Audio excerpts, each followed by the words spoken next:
Hey, And today we are making we are making grilled lamb chops with a aromatic seasoning and sweet baked potato and a mint cucumber salad. So as you can see here, I've got some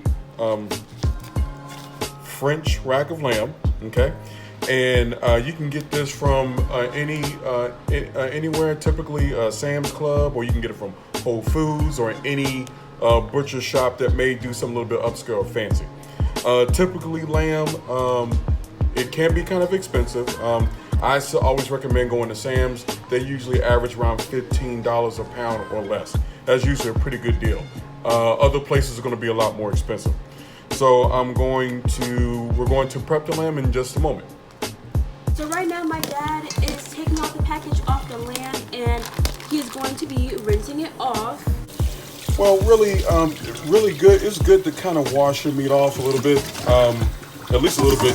I wouldn't leave your meat too submerged in water very long because, that could potentially take away from the flavor. But you just want to get the excess blood off, so that's important there. There we go. Okay, now I'm getting ready to butcher the lamb, but first let me just say a few things about lamb. First, usually it comes like this if you get a French cut lamb, and there's still some skin on here, not skin, but fat on here. Some people like to have it, some people like to take it off. I like to keep it on, there's a lot of flavor on here. But if you want, you can take it off or you can cut it away, but we're not going to do that here, but that's possible. So now, to do this recipe, we're going to do 2 bone cuts. You could do individual cuts if you like, but I'm going to do 2 bones. You can use almost any kind of knife. A butcher's knife, which is usually some type of straight edge knife that's usually thinner than a chef knife, is always good. So we're just going to come down like this. You can use the bones to hold it, and we're just going to slice straight down. Just make sure you got a nice sharp knife. Also, by the way, can you use a machete as well? A machete's a bit big, boo, but yes, any kind of knife will do. Typically, a boning knife or a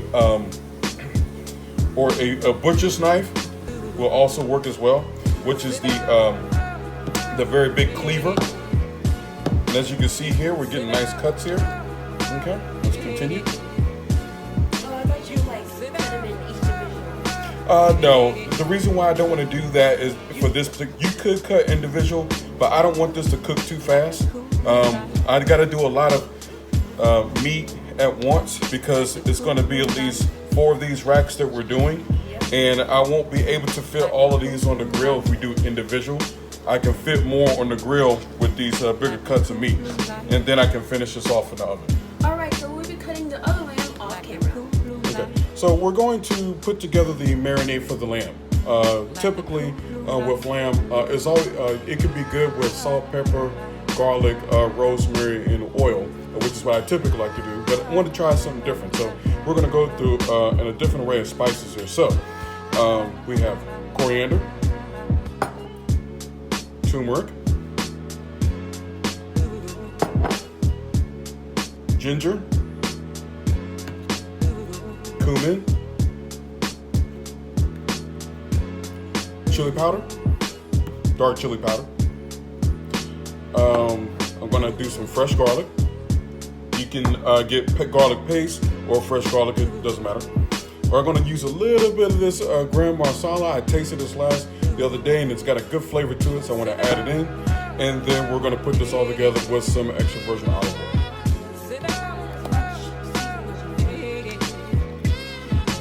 You wanna kind of do it to taste, Brie. So we're gonna put this together a little bit. Turmeric, you definitely want to be careful because it will stain. So you definitely want to be careful. And we're doing this kind of taste, but I guess if you want to ask a measurement, I'm basically doing about probably almost a tablespoon of turmeric, or maybe a 1/4 tablespoon of cumin. Coriander, I do like a lot of coriander, so I'm probably going to at least get about almost a good 2 tablespoons here. And again, we're just kind of doing this to taste, because we're going to taste it before we put the lamb on there. It's always good to taste your stuff before you add it on. That way you can make changes if you need to.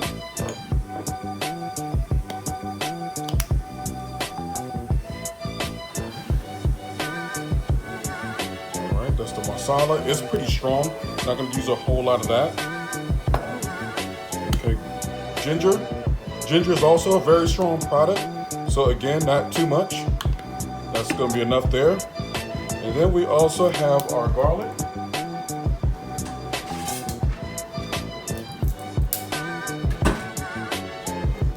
Now, I'm a big garlic fan. Some of you may not like garlic too much because it can make that breath stink.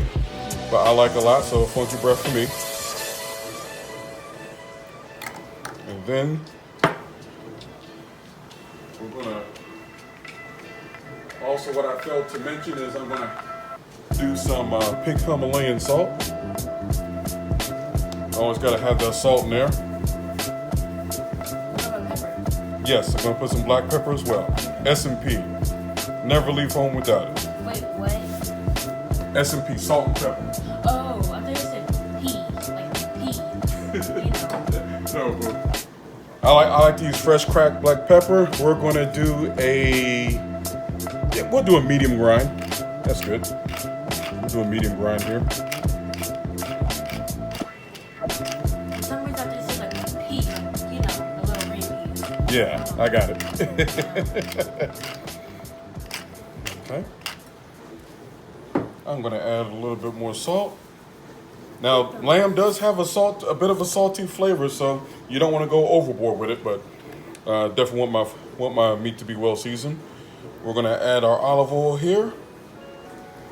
The main base of the whole thing. Mm-hmm. And adding olive oil to this marinade, what it does is not only will it help get into the meat, but also what it will do is it'll help coat the meat, so when it's time to put it on the grill, you don't have to like oil the grill because it's already in the marinade.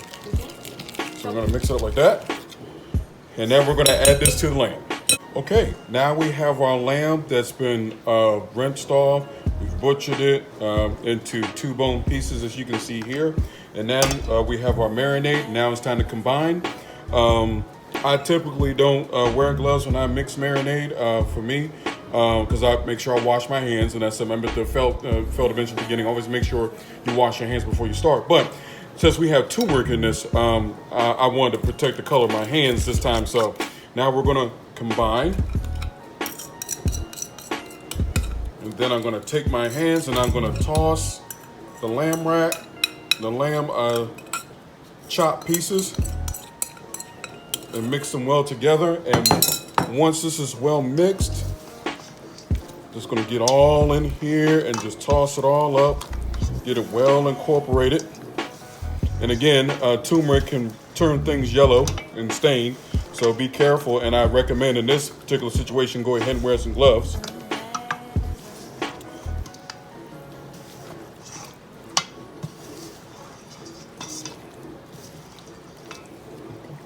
And this is what you're looking for. Just be well mixed, well incorporated.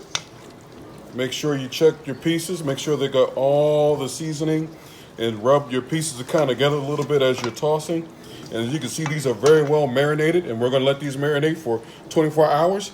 And when we come back after 24 hours, we'll be ready to put the rest of our dish together. All right, now that our lamb is marinating, we're on to our next step, which is our baked sweet potatoes. As you can see here, I got 3 sweet potatoes here, and we're going to put them into a pan, put them into a bowl right here. They've already been washed. And now we're just gonna coat them with a little bit of vegetable oil. And then we're gonna put them into the oven at 350 degrees. And we're gonna bake them for an hour. Question. Yes. Does it matter which oil you put? Not really. Vegetable oil is usually the best.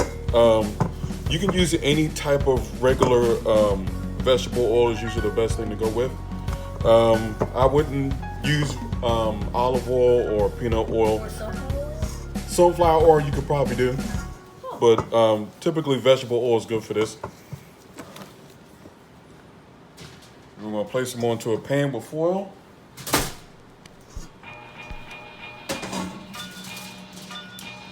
Like so. And now we're gonna put them into the oven. Okay. Now we're gonna start our cucumber salad. So I have English cucumber right here. This has been washed.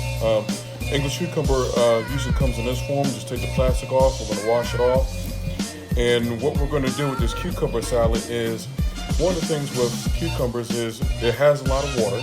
And so in order to make sure this salad's not too watery, we're actually going to take the seeds out. So first thing I'm going to do is I'm going to cut the end, like so. And then I'm going to start peeling the cucumber. Just take it from one end, and this is why it's good to cut the ends off. This way it makes it easier for the vegetable peeler to start at one end. Now, when played back simultaneously on two separate systems, the sounds are blended together. And we're just going to take this all the way around. Impossible to obtain in a monaural recording. Why do you have to leave the skin off? Not that cucumber skin is bad, but it's really going to be more about the look. Yeah, it's going to be more about the look. See, we got some mint that's going to go in this salad. We'll chop it up in a minute. And we're going to get some green coming from that. But this is really all about the look. There's nothing wrong with cucumber skin or the green. But in a lot of restaurants, you'll see this kind of technique being done. You can also use a knife to get off the skin if you like. You could, but the thing about using a knife is there's a good chance you're going to take too much of this white part off with it. See how nice and clean and very minimal that is with the peeler? So that's a lot better than doing it with a knife. It can be done with a knife, and if you're really skilled like that, then by all means go ahead. But for those who are not that skilled in peeling with a knife, we use a vegetable peeler. And here comes the interesting part. So now that we've gotten all the skin and the sides off, let's discard those. Now what we're going to do, now if you had an apple core, you could take a core right down the middle and get all that out, but I don't have one. So the next best way to do it is to cut it in half, slice it in half again, then take a spoon, and we're going to just scoop some of the seeds out. Or scoop the seeds out. Why do you not want the seeds in there? Again, because this is going to make the salad too watery. Oh. A lot of the water is in here in the seeds. Okay.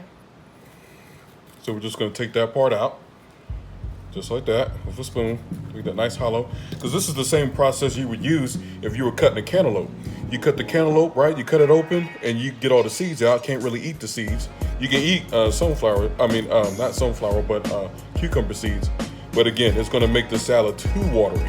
It's going to thin that yogurt out when we add it to it. See that? There we go. Then, simply, I'm going to take the cucumber down, turn it back on the side, and now I can start to slice.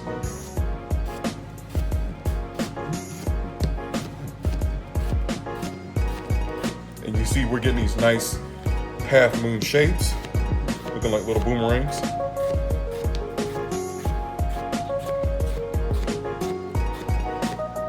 And that's just how we cut the cucumbers for our cucumber salad. So I'm gonna finish cutting all these and then we'll move to the next part with chopping the mint. Okay, now we're ready to chop our mint. So you can just go to any grocery store and get mint from the fresh fruit and vegetable section here. All right, just gonna take this out. And you want to make sure it's nice and green, no brown spots or things like that. Make sure to check it for mold. And we're just gonna take the leaves off like so. Is that like a garnish or like is it going to be? No, it's not going to be a garnish for the salad. It's going to be in the salad. But it kind of acts like a garnish because it will give it some color. As again, we already peeled the cucumber, right? So now it doesn't have any dark green anymore. So you're going to get that from the mint. But the mint is pretty strong. And again, mint with cucumber could be an acquired taste. I know that mint and cucumber in flavored water is very popular now. So this flavor is going to be fairly similar. But we're just going to take some mint and we're just going to do a nice quick chop like so. Not quite chiffonade, which we would actually roll up the leaves, but almost like a chiffonade cut. Oh, so what's a chiffonade cut? Chiffonade cut, if you were to take, we'll do a few more mint leaves here and I can show you. Ooh, I can smell it right now. Yeah, you can smell it right now. All that as I cut the mint leaves, the flavor is releasing. So you can smell that mint. Oh, is that chlorophyll? Could be, yes.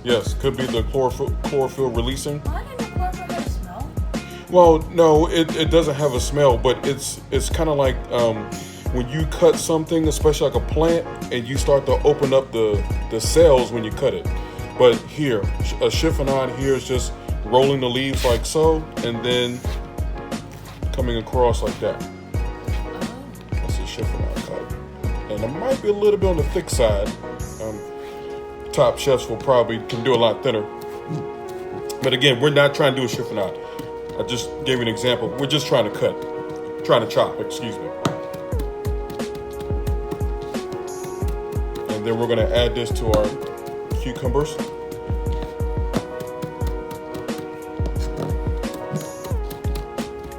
Just cut like so. All right, now we got some chopped mint. We're gonna add this to our cucumber salad and then combine everything together. Okay, now that we have our mint chopped up, we got here some Greek yogurt. Not the flavored one, that's correct. We got some honey, and then we have salt, and we're gonna have some fresh cracked pepper. What I'm going to do is, before I add it to my cucumbers, I'm gonna mix these side ingredients up in a separate bowl. This way I get a chance to taste it to see where the flavors are gonna be at. If I need to adjust, add more, potentially take away. And got a lot of cucumbers here. So I'm gonna put in this bowl.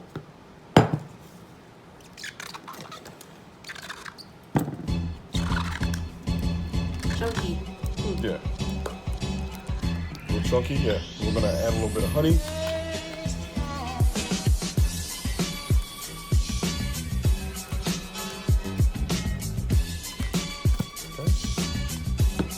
Mint in here, and I do like mint. I don't like a whole lot, so I got a lot of cucumbers, but there won't be a whole lot of mint. But you know, obviously you can do this to your own taste. Now I'm gonna add some salt. This will help balance everything out. Some pepper.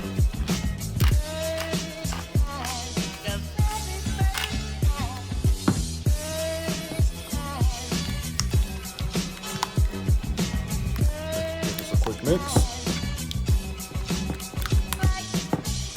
Now I want to give it a quick taste. If I want more or less. Okay, I like where this is going. Now, I'm going to clean up a little bit here. Okay, so now we're going to add our mix here. Into the cucumbers. Rubber spatulas are a very good tool to use. I thought it was gonna be all saucy. No, it's just barely. Think of a cucumber salad as like a true compound salad. You know what a compound salad is?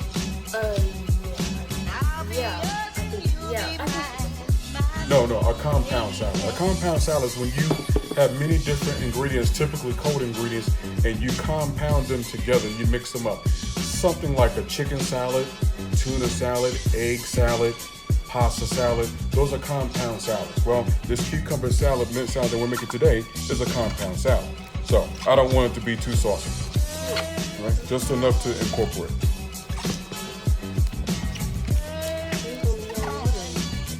Which is, and here's the thing. So you see it's watery now because cucumbers have a lot of water. It would be even more watery if we had the seeds in there, which of course we took out. Okay. And so that's it.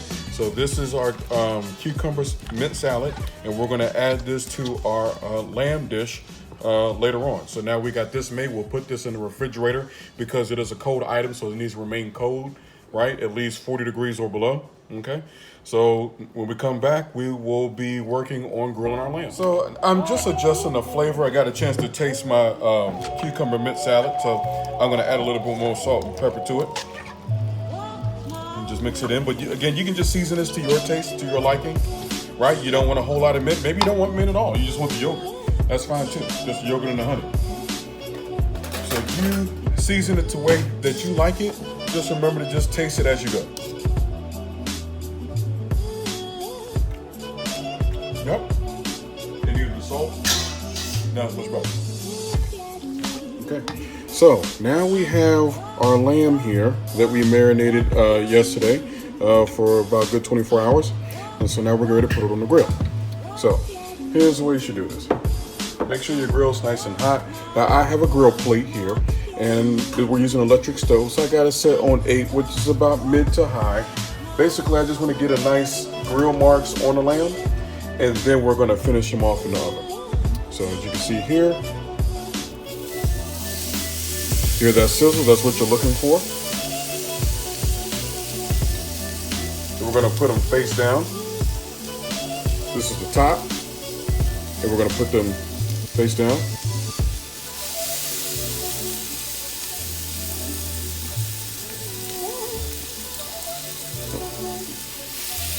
And these grill plates, you can find this at any place, Walmart, Sam's Club.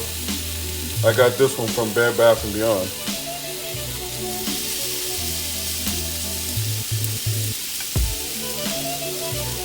So we're gonna put grill marks on the top and we're gonna put grill marks on the bottom.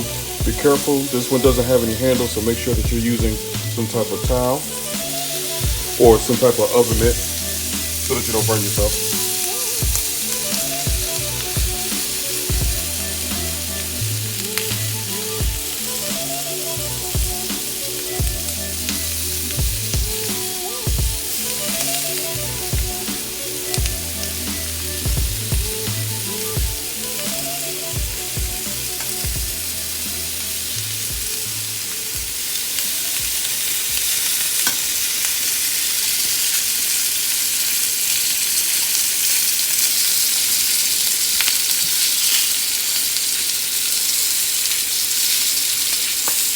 All right, we'll give that 1 minute again.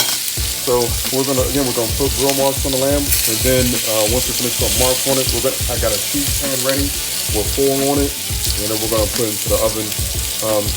So I'm pretty sure most people are wondering what temperature should you cook the lamb. Typically, if you're looking for rare, you're looking between 125 and 130. If you're looking for medium rare, between 130 and 135 degrees. If you're looking for medium, now you're getting into the 140 degree range, or 140 to 145. And then if you want medium well, you're looking at almost 150 degrees, and then well done is 155 degrees or more. We're going to do a nice quarter turn here. So we get some nice grill marks.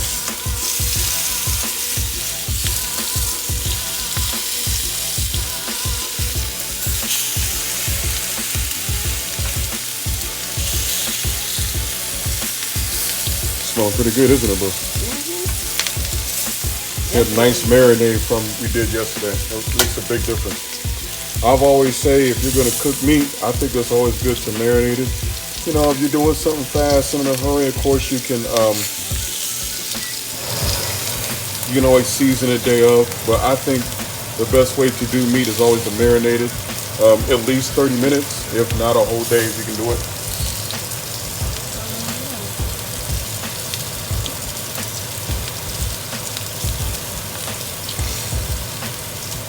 Next, we're going to flip these over here.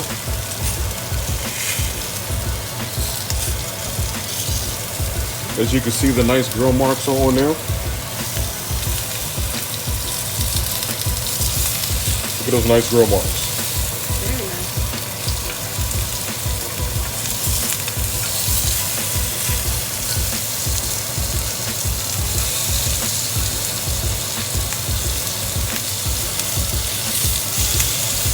Be careful. Some of these might turn on you, turn to the side like this one. It happens. That's fine. Get the really nice grill marks here. Again, this is what you're looking for. And notice here, With this grill pan here, look at the grates right here. They're nice and high.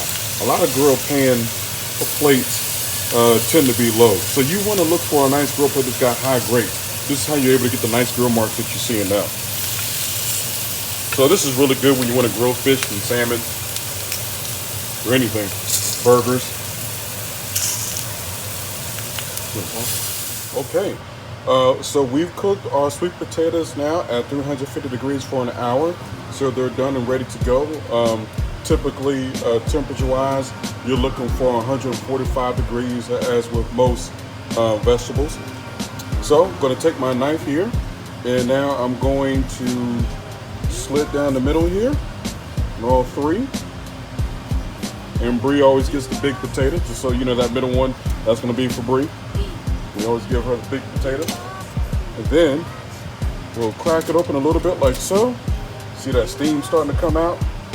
Then we take a fresh pat of butter. Cold. Yeah, cold or room temperature is fine. Ooh, hot. Let's see if I can get that tongs to help split this one open. Yeah, nice and hot. Okay. Again, another pat of butter inside, and then again, and then we go with the brown sugar. This is how we like to do ours. You can do yours any way you want. You just put brown sugar in there, or butter. Exactly. You can do whatever you want. Put some cinnamon, sprinkle a little nutmeg in there if you like. However you want to do it. But you definitely want to do this when the potato's done. Don't try to do this beforehand, because you know what will happen, boo? It will burn the sugar? Yes, the sugar will burn. So you definitely want to do this after it's done. Good thing about potatoes in general is when you bake them, they keep a lot of heat. So I always start the potatoes first. They can sit out for a little while. And as you can see, you'll start to see the butter is already starting to melt, and the sugar is also starting to disintegrate as well. Okay? All right, when we come back, we'll be plating up. Okay, and now our lamb is out the oven. As you can see, it has some very nice grill marks with the grill plate that we use. And now they're looking very good, so now we're ready to plate up, okay? One moment. All right, now we're ready to plate our dish. First, I'm gonna put the cucumber salad into our bowl here.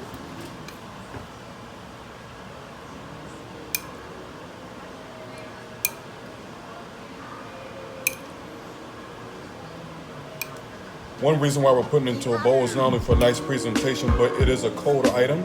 And so some people can be very particular about their food touching, especially when it comes to a cold item versus a hot item. Check it off. Next, wonderful thing about lamb is you can really have a lot of fun with plating up.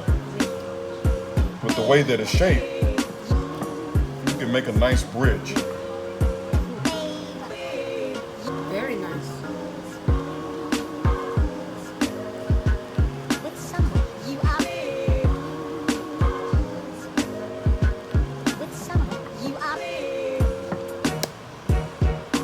Nice bridge right there. Then of course, our sweet potato. As you can see, it's a nice presentation. You can get very creative with it. And now it's time for the taste test. So now I'm going to be taste testing the food. With the sweet potato, aromatic lamb, and cucumber mint salad. So, thank you. We got some balsamic reduction here for those who may like it. We think that it tastes good with the lamb. But once you try a piece, just take a bite without the balsamic. Because we put balsamic on all the time. Pretty good? Mm-hmm. Yes. So with the balsamic now. It'll be even better with the balsamic. All right. All right. So there you go, folks. That's our dish that we made, grilled lamb, aromatic lamb, rack of lamb, with baked sweet potato, with brown sugar and butter, and a mint cucumber salad. Enjoy. Alright, thank you for watching this video. I hope you like, subscribe, and comment for videos like these. Also, don't forget to turn on your post notifications so you can be the first one to watch our videos. Alright, and I will see you later. Bye.